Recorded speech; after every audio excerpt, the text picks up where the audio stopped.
बरेली में इन दिनों बुलडोजर कार्रवाई का असर सिर्फ सड़कों पर ही नहीं बल्कि लोगों के दिलों में भी साफ दिखाई दे रहा है।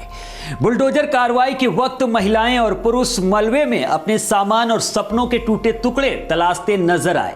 बच्चे घर के बर्तन और जरूरी सामान सुरक्षित जगह ले जाने में जुटे थे। दुकानदार नम आंखों से अपने उजड़े कारोबार को देख रहे, मानो सोच रहे हो कि अब परिवार का गुजारा कैसे होगा।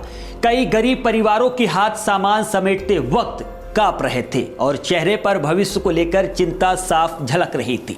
कोहाड़ा पीर से धर्मकाटा रोड तक मंगलवार को चली कार्रवाई ने पूरे इलाके की तस्वीर बदल दी।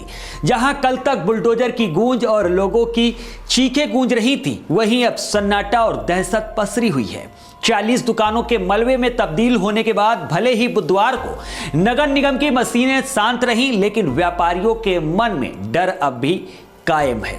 यही वजह है कि कई दुकानदार और मकान मालिक खुद ही अपने उन हिस्से को गिराने में जुट गए हैं जिस पर लाल निशान लग चुका है।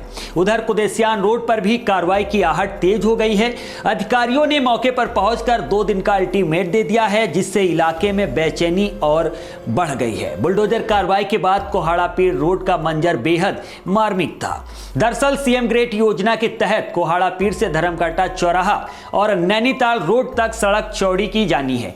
मंगलवार को हुई इस कार्रवाई के बाद नगर निगम ने बुधवार को भी अभियान जारी रखने का दावा किया था, लेकिन दूसरे दिन बुलडोजर नहीं चले। चर्चा रही कि व्यापारियों के भारी विरोध और राजनीतिक दबाव के चलते भारत सेवा ट्रस्ट के सामने बनी 3 मंजिला इमारत समेत कई प्रतिष्ठान पर कार्रवाई रोक दी गई। हालांकि निगम के अभियंताओं का कहना है कि लोग स्वच्छता से अतिक्रमण हटा रहे हैं, इसलिए बलपूर्वक कार्रवाई की जरूरत नहीं पड़ी।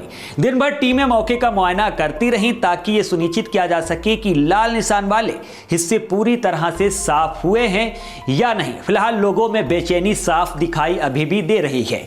उधर कुदेसियान रोड के व्यापारियों के लिए आने वाले 2 से 3 दिन बेहद अहम रहने वाले हैं। नगर निगम के निर्माण विभाग की टीम ने पहुंचकर दुकानदारों को सख्त अल्टीमेट दिया है। साफ कहा है कि जिन जगहों पर लाल निशान लगाए गए हैं वहां 3 दिन के भीतर कभी भी बुलडोजर चला सकते हैं।